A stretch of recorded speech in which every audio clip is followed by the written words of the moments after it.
आप पोस्टर में देखेंगे ना शाहरुख ऐसे खड़ा है पोस्टर में भी। हाँ। तो आशुतोष ने बोला भाई हाथ नहीं खोलना है तेरे को ये। Mumbai is like a Contra का लास्ट स्टेज। एक्टिंग में पैसे नहीं मिलते थे ना इज्जत मिलती थी तो Hello and welcome to Binge Buddies. In today's candid conversation, we are going to speak with Shivankit Singh Parihar. I'm really excited and looking forward to speak with him, understand his acting process, his writing, and his journey in this industry. Before we proceed, do not forget to subscribe to Binge Buddies.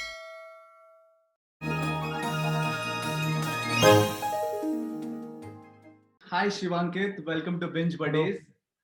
Hello hello hi hi. Thank you so much. I can't tell you how excited I am, and thank you once again for agreeing to speaking with us. My pleasure. Correct me if I'm wrong. You were born in Satna, MP. Right Your right schooling right. was done there. Then for higher studies, you moved to Indore. From yes. Indore, you moved to Pune. To Pune and then For to Bombay.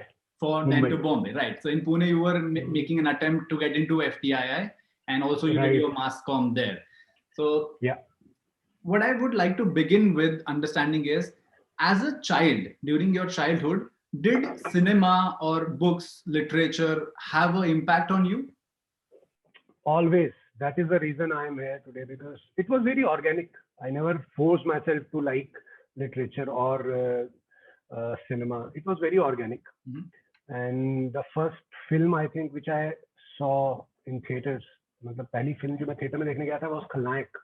Oh, तो 93 का time था I think. तो मुझे याद है मेरी जितनी मैंने सिंगल स्क्रीन में फिल्में देखी छोटे शहर में, वहाँ एक ही थिएटर होता था। right, right. तो एक एक फिल्म, वो फिल्म जाने का जो मोमेंट है वो और जो फीलिंग होती थी जब कोई बोलता था कि फिल्म चल रहा है देखने, वो एक एक मोमेंट आज भी बड़ा फ्रेश और याद रहता है कि Right. Those were the best days कि So 16 साल की उम्र में महज somehow आप you had that conviction and you made a decision कि आप एक्टर बनना चाहते हैं, and not just to yourself but you also conveyed this to your parents कि ये मैं करना चाहता हूँ. ये कॉन्फिडेंस कैसे इतना at that age, that clarity of thought? Clarity of thoughts I think बहुत सारे बच्चों में होता है Okay. हिंदुस्तान के, बट दिक्कत हो जाती है पेरेंट्स की I think. Most of the cases में मतलब लोग होते हैं टैलेंटेड यार, मेरे से भी ज्यादा या कई लोग होंगे जो है टैलेंटेड, जो अपने क्राफ्ट पे कॉन्फिडेंस है उनको कि वो करेंगे वो चीज तो बचा देंगे। बट वही है कि पेरेंट्स का साथ नहीं मिलता है। तो आई थिंक पेरेंट्स का साथ मिलना इंडिया जैसी कंट्री में जहाँ पे आई थिंक लंदन में आपने देखा होगा तो हमारी एज में 16-17 साल में बच्चे सेल्फ सफिशिएंट हो जाते हैं काफी Yes, बच्चे। yes, yes. यहाँ पे नहीं हो पाते हैं। यहाँ पे मैं आफ्टर 20 अर्ली 20s तक मैंने अपने पेरेंट्स से पैसे लिए हैं घर से, है ना, महीने के सर्वाइवल के लिए।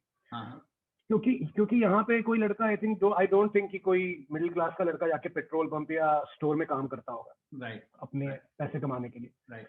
तो यहाँ पे तो पेरेंट्स का पैसा बहुत इंपॉर्टेंट होता है आप सर्वाइवल के लिए, आपका वाइल यू इन कॉलेज। हाँ. तो सपोर्ट वहां से नहीं मिलता है। तो मेरे को ये क्लैरिटी थी because of parents, because parents ने इतना कहा था कि बेटा स्कूलिंग खत्म कर लो, पढ़ाई जो तुम करना चाहते हो वो कर लो, उसके बाद जो करना है करो, will not stop you, but at least पढ़ाई मत खत्म करो। जो मैं सबसे ही कहता हूँ कि यार आप कुछ भी आप कर रहे हैं, किसी फील्ड में जाना है तो आई थिंक पढ़ाई तो बहुत जरूरी है, बिकॉज पढ़ाई से पर्सपेक्टिव आता है जो आपके आर्ट में काम आता है आपको। Right. तो ये कहना कि अरे पढ़ने की जरूरत कोई नहीं है एक्टर को, बिना पढ़ाई के हम एक्टर अच्छा है तो नहीं बन सकते आप अच्छे एक्टर बिना एजुकेशन के, क्योंकि आपको पर्सपेक्टिव ही नहीं होगा तो आप अच्छे एक्टर कैसे बनेंगे? उसके लिए बिल्कुल सही, एजुकेशन जरूरी है। बिल्कुल सही। तो आप पुणे गए, वहां पे एफटीआई नहीं हुआ, you decided to move to Mumbai, और the aim was always to become an actor. Pune में आपने काफी ड्रामा में काम किया, थिएटर वर्कशॉप्स किए, right. And you did a lot of work, but your journey, your career in Mumbai started as a writer. ये कैसे हो गया? फ्रैंकली पहले से ऐसा कुछ ये नहीं था कि सिर्फ एक्टिंग करनी है। ओके। मेरे को कई चीजें आती थी जो थिएटर में हम लोग अपना सेट भी बना रहे हैं, लाइट भी बना रहे हैं, और डायरेक्शन सेंस भी था, राइटिंग सेंस भी था, जो डेवलप हुआ धीरे धीरे काम करते करते। तो कभी पहले दिन से ये था कि मैं और जॉब जो भी मिलेंगे जो आर्ट जो जो इस फील्ड से रिलेटेड है वो Right. करूंगा, Right. और एक्टिंग प्रायोरिटी रहेगी हमेशा। तो वो था ही। बट मैं आलसी आदमी था, ऑडिशन जाना मेरे को बहुत बोरिंग लगता था, तो मैं अवॉइड करता था ट्रैफिक, मुंबई का ट्रैफिक अवॉइड करता था चीजें। जैसे मैं कहता हूँ ना कि अच्छा मैं क्यों इतना टाइम लेके मुंबई आया, कई लोग डायरेक्ट आ जाते हैं। हाँ। तो Mumbai is like a Contra का लास्ट स्टेज. अगर कॉन्ट्रा में 90s किड हूँ तो मैं कॉन्ट्रा का एग्जांपल देता हूँ, या किसी भी मारियो कॉन्ट्रा या किसी भी गेम का, जो भी हम वीडियो गेम खेलते हैं ना, तो उनकी लास्ट स्टेज जो होती है, लास्ट पार्ट होता है, वो सबसे टफ होता है. फाइनल लेवल, या हाँ, फाइनल लेवल हमेशा टफ होता है. तो वही है कि मेरा था कि पहले, अगर मैं सतना का बच्चा हूँ जो एक छोटे से शहर से आता है, तो पहले फर्स्ट स्टेज में शायद इंदौर जाएगा, वो सेकंड स्टेज में पुणे जाएगा, फिर थर्ड स्टेज, लास्ट स्टेज जब आएगी तब फिर जाएंगे मुंबई. तो हाँ. तैयारी करके जाऊंगा मैं. आखिरी स्टेज अगर डायरेक्ट आप खेल लोगे तो आप हारोगे ही, यस, क्योंकि आपको पता ही नहीं है दुनिया का बेसिक्स, गेम का Right, बेसिक्स right. पता नहीं है कि, है ना. तो मेरा वही था कि यार बॉम्बे डायरेक्ट तो नहीं जाना है, क्योंकि मुझे पता था, मैं जो कहानियां सुनता था कि बॉम्बे ऐसा है, बॉम्बे वैसा है. हाँ. तो मुझे लगा कि ये तो लास्ट स्टेज की तरह है, तो पहले बाकी स्टेज तो कंप्लीट करें, बाकी पहले सेकंड ईयर थर्ड ईयर शहर के एक्सपीरियंस तो लें. फिर जाएंगे बीस्ट के पास. Yes. ये राक्षस है ना. तो वो आखिरी वाला जो वीडियो गेम में राक्षस आता है, वो ये है जिसको हाँ. फिर लड़ना है जिससे. तो एक्टिंग में पैसे नहीं मिलते थे ना, इज्जत मिलती थी. तो थोड़ा सोचा पहले कि राइटिंग वाइटिंग करके थोड़ा सरवाइव करते हैं, पहले पैसे हाँ. कमाते हैं, क्योंकि वो ज्यादा जरूरी था सर्वाइवल के लिए, खुश रहने के लिए. हम्म. तो इसलिए सिर्फ पैसों के लिए राइटिंग शुरू की थी. But Got it. बाद में जब मजा आने लग गया, मुझे लगा कि ये तो अपने आप में एक खूबसूरत चीज है, जितनी है. और एक्टिंग से ज्यादा टफ और चैलेंजिंग है. एक्टिंग तो मुझे थोड़ा आसान लगती है राइटिंग के सामने. जब से मैंने राइटिंग शुरू की, मुझे एक्टिंग आसान लगने लगी. Okay. एक्टिंग आसान इन जनरल नहीं है, in comparison of writing it's very simpler job. Yeah. तो फिर इसीलिए किया मैंने. तो Got अब it. फिर जब करने लगे तो मजा आने लगा, उसमें ब्यूटी मिल गई, तो फिर करते रह गए, आज तक कर रहे हैं. ऐसा है. आपने कुछ एपिसोड्स साउदर्न इंडिया जैसे शो के लिए भी लिखे हैं. आपने कुछ राइट. राइटिंग की आईपीएल के एक्स्ट्रा इनिंग्स की, जब सोनी के साथ कॉन्ट्रैक्ट था तो आपने उसके कुछ एपिसोड्स लिखे हैं. आपकी काफी रिसर्च है. तो आपने was that whole process, I mean I understand कि पैसे कमाने हैं, बिल्स भरने हैं, आफ्टर ऑल आपको रहना है, it's not easy to survive. So but in that whole process, what was enjoyable or was it very hectic, lot of pressure involved? हाँ, टीवी में थोड़ा प्रेशर था. जितना मैं आज लाइट फील करता हूँ while writing, while working in TVS और एनी अदर, क्योंकि आज कल थोड़ा लाइट फील करता हूँ टीवी में. क्योंकि आप, कई बार ऐसा होता है आपके लिए टफ कब होता है ना, जब आप वो लिखना नहीं चाहते हो और बट आप लिख रहे हो पैसे कमाने के लिए. then it's tough, then you don't enjoy the process. if you doing something which you love, then you enjoy it. Right. फिर उसमें कितने भी चैलेंज आए, आप तीन रात भी जगेंगे और लिखेंगे, बट आपको फर्क नहीं पड़ेगा कि मैं सोया नहीं हूँ, क्योंकि आप इतने एक्साइटेड रहते हो. राइट. अपनी चीज जो चीज आप करना नहीं चाहते हो वो आप करते हो, तो फिर एक दिन बैठ के लिखने में थोड़ा टायरिंग लगता है, बिकॉज आपका दिल आपके साथ नहीं. तो आई थिंक वो होता था. Tiring was never the problem, but the problem was heart was never there in that job. So then eventually you reached a saturation point there. Was that something happened? Saturation point and social life, मैं उतना खुद भी social नहीं हूँ, but social life बड़ी खत्म हो रही थी, मर रही थी, और दोस्तों से नहीं मिल पाता था, पार्टियां नहीं कर पाता था, और चेहरे पे स्ट्रेस आ गया था. फिर मेरे को लगा कि यार ये तो पैसे का फायदा क्या है जब चेहरा ही खराब हो जाएगा और एक्टर बनना है. राइट. सही बात है. Then the biggest thing happened is TVF for you. How did you get an entry into the house of TVF? ये कैसे हुआ? Nepotism and little bit of friends circle. हाँ, मतलब उसे आप फ्रेंड सर्कल को आप कह सकते हैं एक तरह से, फ्रेंड सर्कल वाला नेपोटिज्म. Okay. तो 2-3 लोगों को, 4-5 लोगों को जानता था मैं, दोस्त भी था, काम, और दोस्ती वाली कि काम करके दोस्त बने, ऐसा नहीं कि पार्टी में राइट. ड्रिंक शेयर की और दोस्ती कर ली, वैसा वाला नहीं. हाँ, काम वाले दोस्त, काम करके साथ में दोस्त बने. तो मेरा एक दोस्त था अमृत, जो बैचलर्स का डायरेक्टर है, गुल्लक का सीजन 1 का डायरेक्टर है. वो मेरा रूममेट हुआ करता था. मेरा रूममेट या मेरा दोस्त था. तो उसके थ्रू में कुछ टीवीएफ के सीनियर लोगों के कनेक्ट में आया. तो जिसमें मिस्टर समीर सक्सेना जो थे, जी, जो अर्लियर टीवीएफ ओरिजिनल्स के हेड थे. Yes, absolutely right. हाँ, डायरेक्टर भी हैं वो. तो उनके साथ मैंने टीवी किया 1 साल. तो यही जिसका ये सब टीवी के लिए एक कॉमेडी शो था, फिर एक वही एक्स्ट्रा इनिंग उसी का पार्ट था. अच्छा. Then Arnab, Sameer, they all said कि if you want to join, please join. Then I gave few sample of writing samples. मेरे को एज अ राइटर ज्वाइन करना था. एज एन एक्टर तो चलो काम करते ही आदमी वहाँ पे. तो मैंने 2-3 सैंपल दिए राइटिंग के, तो बिस्वपति सरकार ने एसएस किए, उनको अच्छा लगा, हाँ। Then I join. तो मतलब मुझे जो साउदर्न इंडिया में जो पैसा मिल रहा था एक एपिसोड का, हाँ। जो मैं शायद 7 दिन में या 6 दिन में या 5 दिन में कई बार खत्म करता था, हाँ। मेरी 1 महीने की सैलरी उससे कम थी। ओके।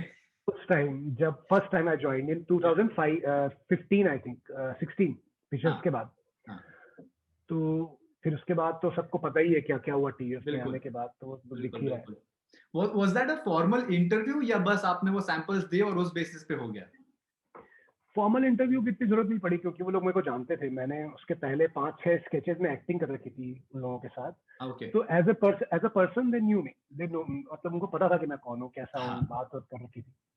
बट उनको सिर्फ राइटिंग देखनी थी कि बेसिक लिख पाता है कि नहीं। तो आई थिंक आफ्टर ऑल ये अब तो खैर लोग समझने लगे हैं थैंकफुली कि फेमस चेहरे और ये सब तो ग्लैम शैम के पीछे जो रियल काम है इज द राइटर्स, जो heart of it is writing. और अब उतना Right. जो इज्जत सडनली राइटर्स के लिए बढ़ गई, it is very good to see. Do you recall that first incident या फर्स्ट मोमेंट जब आपको रियलाइज हुआ कि अरे यार लगता है फेमस हो गया हूँ? हाँ, आई थिंक वो याद है, स्पेसिफिकली याद है। I think the most important video which plays very important part in that graph, वो आई थिंक रवीश था। रवीश का पहला एपिसोड जब आया, और पहले एक छोटा सा पार्ट किया था, उतना ठीक है, लोगों ने देखा था और उस छोटे से पार्ट में काफी बढ़ाई की थी। हाँ। लेकिन आई थिंक रवीश की जो रिपोर्ट हमने स्पूफ किया रवीश कुमार का, I think that made me realise कि हाँ यार कुछ हो गया है, मैजिक क्रिएट हो गया है। तो दैट वाज द मोमेंट। उसके पहले छोटे मोटे काम तो कर ही रहा था मैं, लोग पहचान जाते थे, ऐसी बात नहीं है। बट वो सिर्फ पहचानते थे कि हाँ ये टीवीएफ वाला एक्टर है। But the love and the affection which I got was from Ravish. तो Ravish is the amazing. Yeah. I've read that you as an individual you very much adore and you really like the journalist Ravish Kumar's work, and nowhere in your presentation or when you mimic and you present him, you do a spoof over his character as such. Nowhere you take a dig at him. It's always a subtle message again, and you try to maintain that aura of Ravish Kumar in all videos I have seen. Is that an intentional effort? Intentional नहीं है, because genuinely in real life और in his reports, जो earlier Ravish की report हम जिसका reference है, he is funny, he is a funny guy. So for me, मैंने उनको एज अ जर्नलिस्ट बाद में देखा, पहले मैंने देखा कि यार ये बंदा है जो थोड़ा फनी है, रिपोर्टिंग इसकी, मतलब वो अनइंटेंशनली फनी है। कई बार उनकी बातों से आप बहुत हंसी आती है, सटायर है बहुत अच्छा उनके अंदर। पहले उसका फैन हुआ। अब जर्नलिस्ट तो देखिए हिंदुस्तान में कौन किसके लिए काम कर रहा है वाली बहस चलती रहती है। So you never know. Yeah. Every journalist every journalist is corrupt, which is very logical. But मैंने जो देखा, मैंने उनमें फन और सटायर और विट देखा, तो मुझे बड़ा मजा आया देख के, और मैं उस वजह से उनका फैन हुआ। उनकी पॉलिटिकल आइडियोलॉजी क्या है उस सबसे मैं उनका फैन नहीं हुआ, मैं फैन हुआ उनके विट से। तो आई थिंक वही करना था। और एक वो जो अच्छी हिंदी होना और पत्रकारिता अच्छी करना, तो दूरदर्शन की याद दिलाते थे काफी। तो आई थिंक वो रीजन था काफी। और हाँ, अब वो खुद भी फनी है इतने, तो उनसे विट निकलना आसान है। वो जिस तरह की हरकतें करते थे अपने रवीश की रिपोर्ट में, कि कहीं भी किनारे बैठ गए, और उनकी रिपोर्ट की शुरुआत बड़ी फनी होती थी, वो कहीं से भी अपीयर होते थे, दाढ़ी बनवा रहे हैं कहीं रोड के किनारे, और तो वो सब चीजें बड़ी अच्छी लगती। पिकअप भी किया। I think you got more inspired and you took lot of from his personality in general, and that's where it is very observant, and you can see that. That is very important in mimicry. In TVS mimicry is not like कि बस किसी की आवाज निकाल दी और हो गई mimicry. We deep down, we go deep. Yeah. We go deep.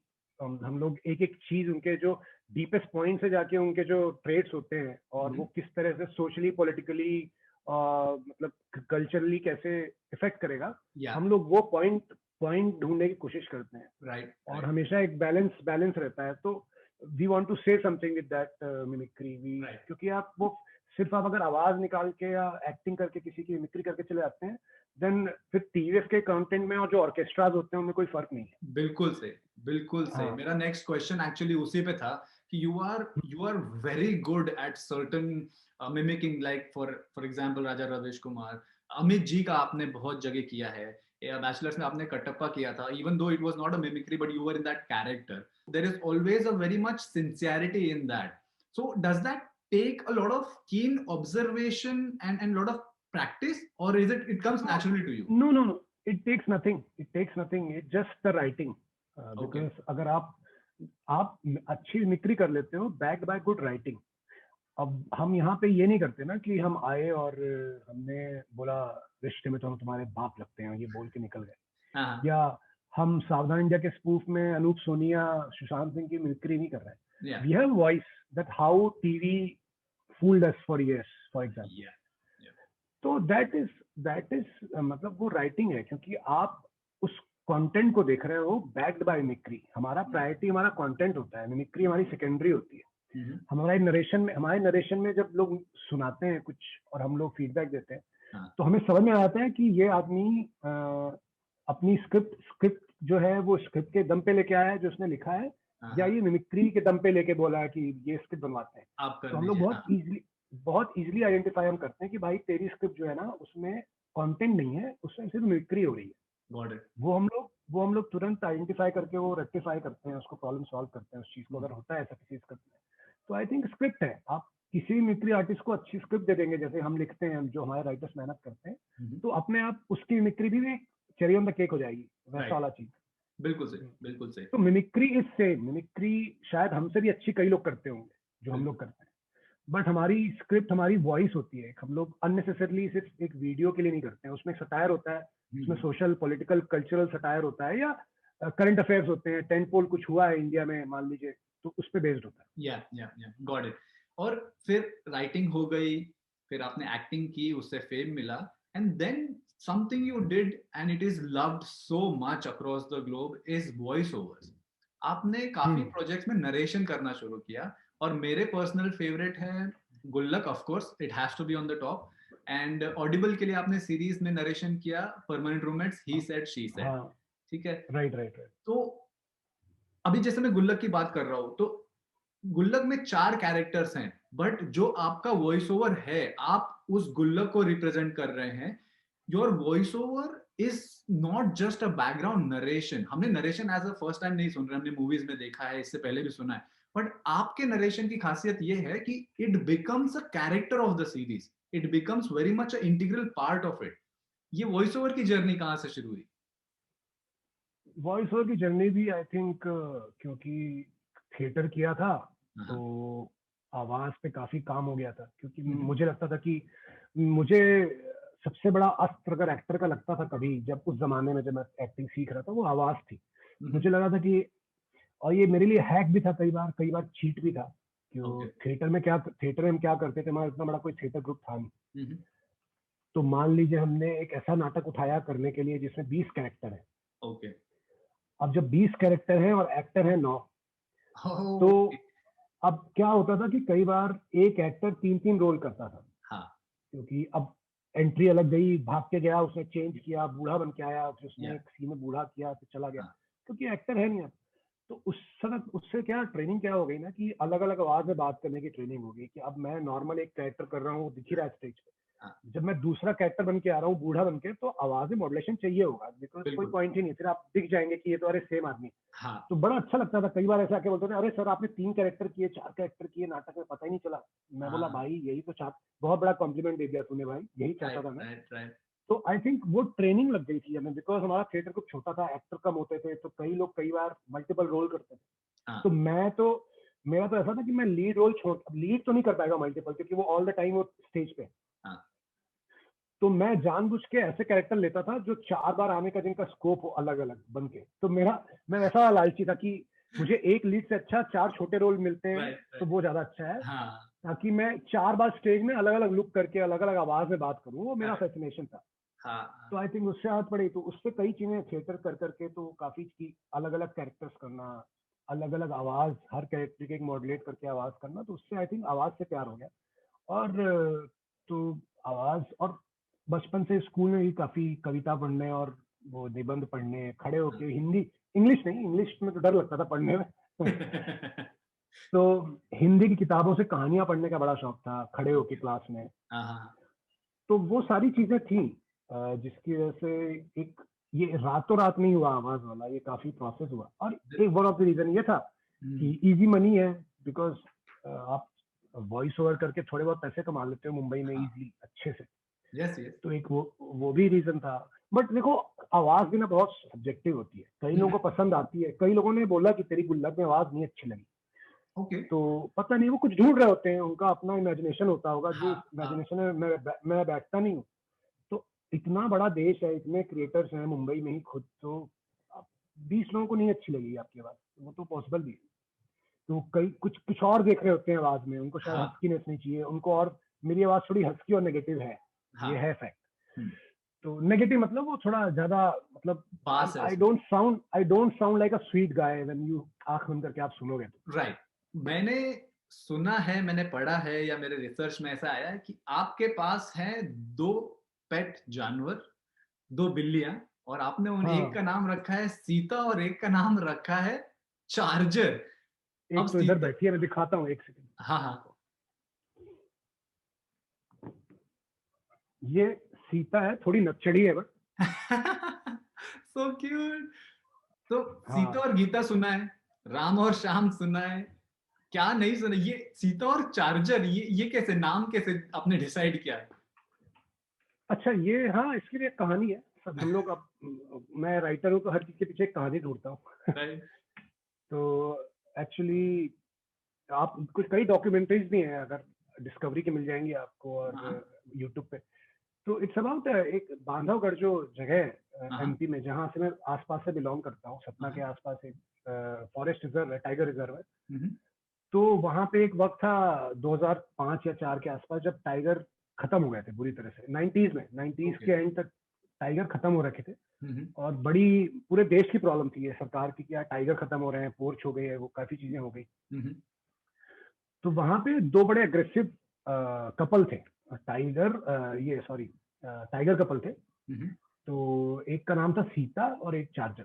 तो ये हस्बैंड वाइफ थे एक तरह से। ओके। तो इन हस्बैंड वाइफ ने इतने ज्यादा बच्चे पैदा किए, because they were very strong breed. Hmm. इन्होंने इतने ज्यादा बच्चे पैदा किए कि इन्होंने हिंदुस्तान के टाइगर जो कम हो गए थे उनका बैलेंस ठीक किया है। क्या बात। सीता और चार्जर के बच्चे अलग अलग फॉरेस्ट रिजर्व में भेजे गए हाँ टू हाँ। Maintain balance the it out. Balance of या इकोसिस्टम। या। तो बांधवगढ़ में जो फॉरेस्ट रिजर्व है, वो जो कान्हा के आसपास है, हाँ हाँ। वहां पे charger and Sita like God and goddess, उनको लोग वहाँ के लोकल्स जो आदिवासी हैं या लोकल्स हैं वो पूछते हैं, वो they are worshipped. Okay. They are, और वो आई थिंक पूरे हिंदुस्तान के हर टाइगर रिजर्व में उनकी पूजा होनी चाहिए, बिकॉज आज उनके ही बच्चे अलग अलग, मतलब इंडिया के कई फॉरेस्ट रिजर्व में उनके ही वंशज हैं जो आज बढ़ हैं, रही है, यस। या जो बढ़ रहे हैं। हाँ। तो I think they were very strong breed, and they उन्होंने काफी सारे बच्चे पैदा किए। तो आई थिंक वो लोग गॉड और गॉडेस हैं, तो उनके ट्रिब्यूट में, वो दोनों मर चुके हैं ऑब्वियसली, वहीं बांधवगढ़ में वो लोग दफन है। तो उनके ट्रिब्यूट में इन दोनों का मैंने नाम रखा है। वैसे बिल्लियां नाम से उतना रिस्पॉन्ड नहीं करती हैं, because they are not like true. Dogs. मैंने पढ़ा, you are a very firm believer, वो एक कहावत है हिंदी में, कि सिद्धि पानी है प्रसिद्धि नहीं। इस हाँ, ये कैसे, लाइक ये क्यों और कैसे? बहुत सिंपल है, प्रसिद्धि is very short lived. Hmm I think बहुत शॉर्ट लिव्ड है। बड़े बड़े लोग एक दिन प्रसिद्ध नहीं रह पाएंगे, हम्म। और वो जो जिनको याद रखा जाएगा वो सिद्धि पाके ही याद रखा जाएगा। प्रसिद्धि, और हिंदुस्तान में प्रसिद्धि इजी भी बहुत है, मैं आपको बताता हूँ, क्योंकि हिंदुस्तान में 150 करोड़ लोग हैं। आपको अगर 20 लाख लोग भी पसंद करते हैं तो आप प्रसिद्ध हैं, क्योंकि 20 राइट लाख बहुत नंबर होता है। 20 राइट। लाख मतलब आप समझ रहे हो, लंदन में 20 लाख आपको फॉलो कर रहे हैं, तो आप कितने फेमस हो गए। बहुत बड़ी बात हो तो जाएगी। बहुत बड़ी बात होगी। तो इंडिया में अगर आपका इंडिया का 1% भी आपको अगर आपके कंटेंट को पसंद कर रहा है, राइट। तो आप प्रसिद्ध हो ही जाओगे यार। तो इंडिया में प्रसिद्धि बहुत हलवा है। मेरे को ऐसा लगता है कि इंडिया में प्रसिद्ध होना, इन माय केस, शायद मैं अगर आज जो अभी तक करता आया हूँ शायद फेमस नहीं होता किसी और देश में। तो आई थिंक एक वो चीज है, और इसीलिए यहाँ पे आए दिन कोई फेमस हो रहा है without any craft, without any education, without any education. True I'm true. not talking about the proper education, I'm talking about the cinema education also. या या। आई थिंक वहाँ के, अब आप फिल्मों में देखते होगे आप, अपनी हॉलीवुड की फिल्मों में देखोगे आप कि वहाँ के जो एक्स्ट्राज होते हैं पीछे, हाँ वो भी कितने अच्छे एक्टर होते हैं, because everybody is trained. Right कोई कुछ भी कर रहा है ना, थोड़ा बहुत ट्रेन होके आ रहा है, चाहे वो म्यूजिक में ट्रेन होगा या किसी चीज में एक्शन में या मार्शल आर्ट में ट्रेन होगा हाँ या या एक्टिंग में ट्रेन होगा या थिएटर करके आया होगा। यहाँ तो आप कुछ भी बना दीजिए, आपको अपनी एक ऑडियंस 1-2 लाख की 20 लाख की मिली जाएगी, क्योंकि दैट इंडिया इज बहुत ट्रू, बड़ा है। That is true. हाँ, तो इंडिया में मुझे लगता है कि इंडिया में फेमस होना इज वेरी इजी यार, कोई भी हो जाता है मतलब। तो दोनों चीज अगर है आपके साथ, सिद्धि और प्रसिद्धि, तो फिर तो वेल एंड गुड, वो तो मतलब बारे न्यारे वाली बात है। हाँ, अगर आप सिर्फ प्रसिद्ध हैं तो आपको डरना चाहिए कि आगे क्या होगा मेरे साथ, हाँ क्योंकि आपके पास सिद्धि नहीं है। आप सिद्धि नहीं है तो आप सर्वाइव ही नहीं कर पाएंगे। तो everybody who is famous should be scared and they should work hard towards their future to find maintaining सिद्धि, इट, मेंटेनिंग इट। या वो मेंटेनेंस, फेमस होने क्योंकि कल कोई और आपकी जगह आ जाएगा, वो आपसे ज्यादा फेमस हो जाएगा, वो आपकी जगह ले लेगा, फिर उसके राइट बाद कोई आ जाएगा। जिसके पास सिद्धि होती है ना, उसकी कोई जगह नहीं ले पाता। करेक्ट तो कितने ही म्यूजिक डायरेक्टर आएंगे जाएंगे और 4 साल में मचाएंगे। हनी सिंह हाँ का क्या हुआ, बादशाह आ गया, अभी करेक्ट बादशाह भी खत्म हो जाएगा, कोई और आ जाएगा। But correct A R Rahman सिद्धि पे जिया ना, प्रसिद्धि पे नहीं किया है। ट्रू ट्रू ट्रू तो ए आर रहमान आने वाले 20 साल भी रहेगा, और उसका म्यूजिक पहले भी 20 साल के रहेगा पीछे का, और हाँ अभी भी आने वाले 20 साल रहेगा। तो वो वाली चीज है कि प्रसिद्धि आते जाती है, सिद्धि वाला आदमी टिका रहता है। आपने एक जगह इंटरव्यू में बोला कि अब देयर इज टाइम, अब आप फिल्मों में भी ट्राई कर रहे हैं, so does now getting this fame from digital world and the whole web series, does it make any easier to go through the whole process in audition or getting films, or is it the Yes, same struggle? yes. Now you don't have to find that where audition is going on. Okay.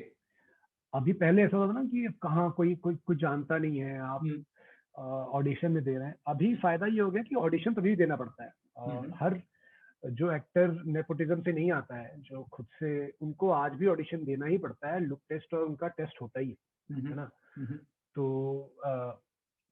तो luckily अब क्या होता है कि direct casting directors के phone आ जाते हैं कि सर इसका टेस्ट भेज दीजिए करके, ऑडिशन करके भेज दीजिए। हाँ जो आप एक कंफर्ट जोन में हो, आप राइट अच्छे कंफर्ट जोन में हो कि आपको कहीं जाके लाइन में नहीं लगना पड़ रहा है। एटलीस्ट हाँ आपको इतना लोग जानने लग गए हैं कि वो आपको फोन करके आपको बोलते हैं। अब हो नहीं हो अलग बात है, मतलब हाँ मैंने कितने ऑडिशन देता हूँ, उसमें नहीं होता है, नहीं सेलेक्ट होता हूँ, नहीं शॉर्टलिस्ट होता हूँ।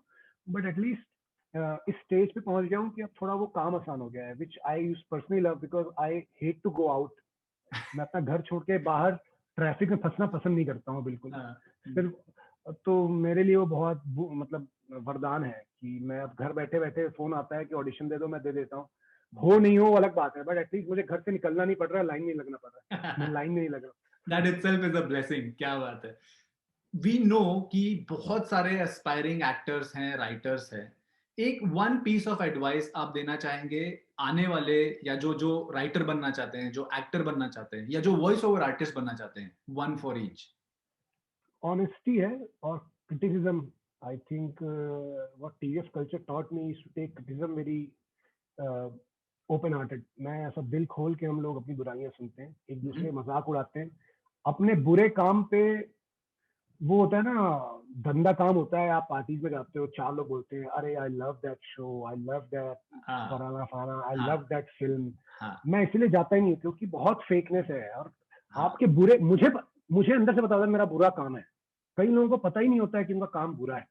और मुझे पता होता है कि मेरा बुरा काम क्या है, अच्छा काम क्या है। तो यार अपनी बुरे काम का आपको दिलेरी से सामना करना है, बोलना है कि हाँ मैंने गंदी एक्टिंग की है, हाँ मैंने गंदा वॉइस ओवर किया है, हाँ मैंने गंदी राइटिंग की है।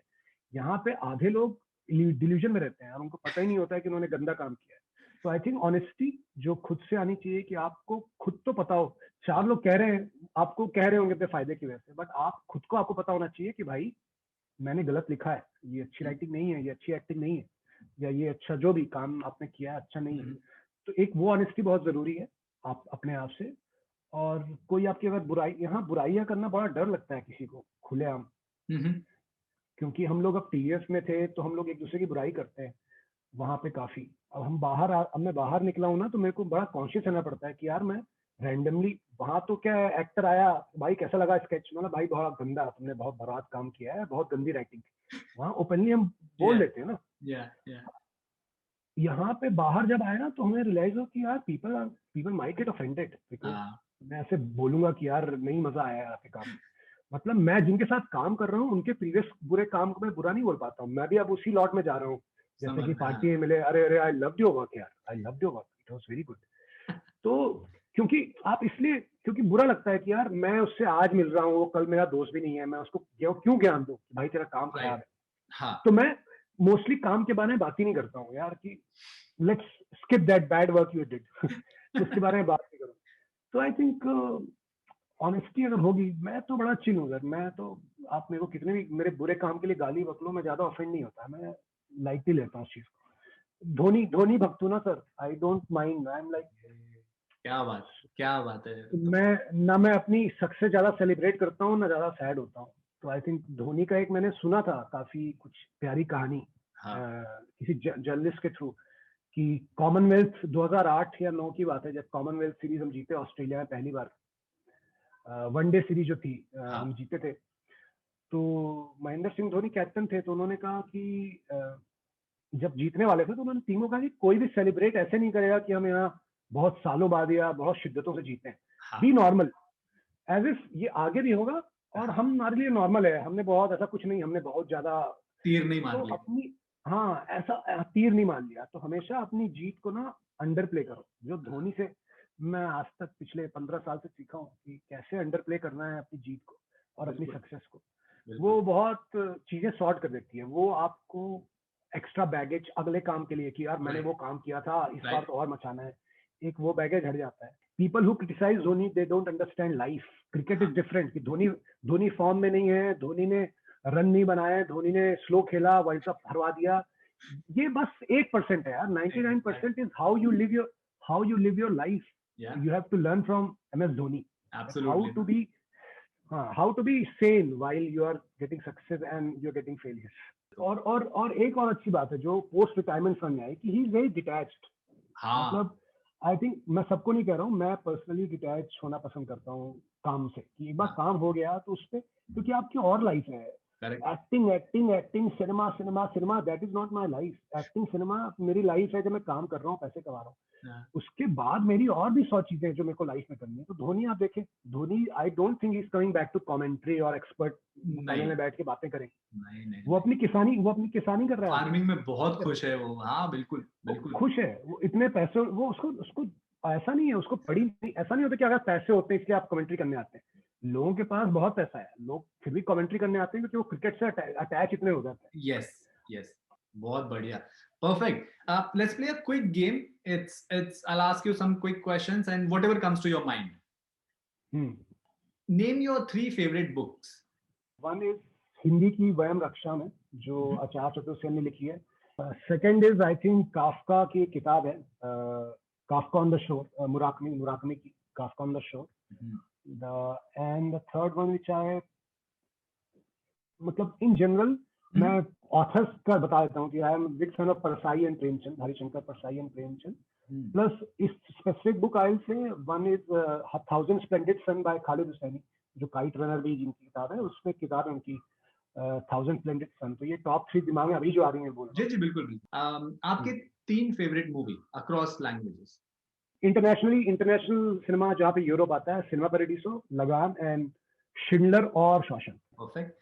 आपके 3 फेवरेट वेब और TV series across languages again.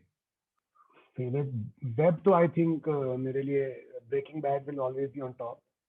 India में अभी तक जितना भी कुछ बना, जितना भी बना है सब कुछ, अगर तो एक अगर पिक करना होगा तो I put Scam 92, I pick dark.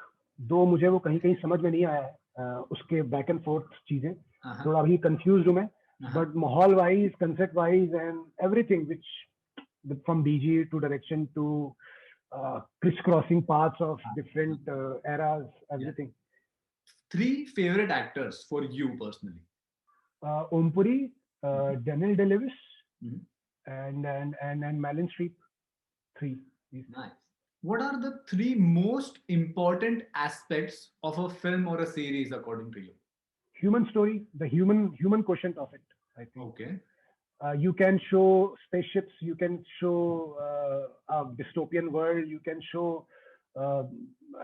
Mad Max का अलग दुनिया, you can show universe का, Star Wars का, कुछ भी, मतलब कुछ भी आप 100 चीजें दिखा लीजिए, आप जितना आपकी इमेजिनेशन है आप कर लीजिए, but end of day it's what things humans are doing in that film emotional wise, कि ह्यूमन क्वेश्चन क्या है, because film is not about robots, film is about humans.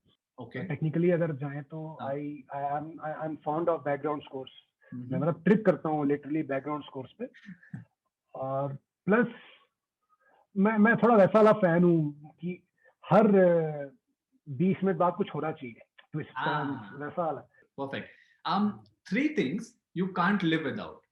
I think cricket, football and swimming. Watching football and playing football on video games, playing cricket and swimming. These are the 3 things I cannot survive without. क्योंकि और swimming तो मैं कैसे survive कर रहा हूँ मुझे पता है. कुछ एक होना चाहिए लाइफ में constantly, नहीं तो मैं बड़ा हो जाऊंगा. All right. One last thing is 3 things you would like people to know about you. पहला तो यही कि मैं एग्जिस्ट करता हूँ फिल्मों की दुनिया में, बॉलीवुड में, मुंबई में. वो आई थिंक बहुत लोगों को मालूम नहीं है. तो आई थिंक वो जाने कि मैं एक एक्टर हूँ, मैं एक आर्टिस्ट हूँ जो काम ढूंढ रहा है. आई थिंक वो बहुत इम्पोर्टेंट है. और मैं चाहता हूँ कि मैं लोग जाने कि मेरे पास बाइक कौन सी है, क्योंकि मैं ज़्यादा चीज़ें फ्लॉन्ट नहीं करता हूँ, बट मुझे अपनी बाइक फ्लॉन्ट करने में बहुत शौक है. क्या बात. तो शायद मैं करूँगा फ्यूचर में, तो वो जाने. नाइस. और दैट्स इट. इससे अलावा कुछ दिमाग में आ नहीं रहा है. कोई नहीं, कोई बात नहीं. परफेक्ट.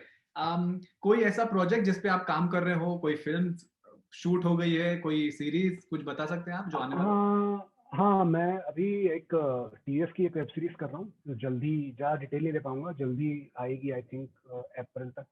उसमें मेरा इम्पोर्टेंट रोल है. और साथ में अभी एक मैंने फिल्म खत्म की है विथ सोनी, जिसमें रणदीप हुड्डा और इलियाना है. उस फिल्म का नाम है अनफेयर एंड लवली. तो आई थिंक वो अभी एडिट पे है, तो वो रिलीज होगी. And I be doing one more film in future. So इसी महीने मार्च में, डिटेल दे नहीं सकता.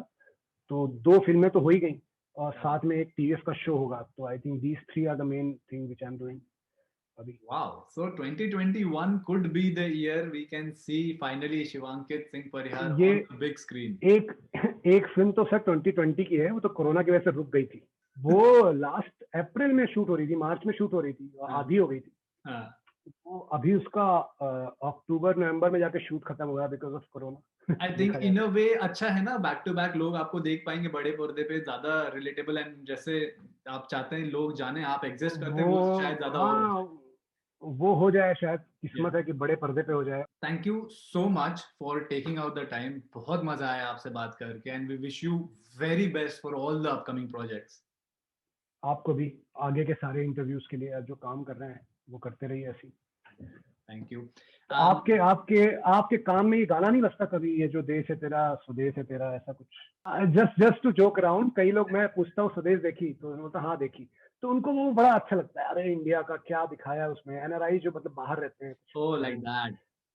तो वो लोग ना कभी, मैं मतलब शाहरुख ने पता है और भी चीजें की थी उसमें, सिर्फ वो देश से प्यार नहीं था, वो बिजली भी लेके आया. तुम लोग बिजली ला रहे हो. एक वो भी था ना कि शाहरुख की हर फिल्म में हाथ खोलने की आदत है. यस. तो गोवारिकर चाहता था कि शाहरुख वाली एक्टिंग नहीं करे. तो गोवारिकर ने पूरी फिल्म में शाहरुख के हाथ बनवा दिए. आप पोस्टर में देखेंगे ना शाहरुख ऐसे खड़ा है पोस्टर में भी. तो आशुतोष ने बोला भाई हाथ नहीं खोलना है तेरे को. फिर भी पूरे इसमें एक गाने में तो कर ही दिया था फिर उन्होंने, यूं ही चला चल. वो उसमें करता है एक जगह मकरंद के साथ कि ठंडी हवा है ठंडी. Oh, fantastic. Thank you so much. बहुत मजा आया आपसे बात करके. All right, चलो bye. Thanks. Bye. Thank you so much for watching. I really hope you enjoyed this conversation. If you did, please do like and share this video with all your friends and family. We'll see you next time.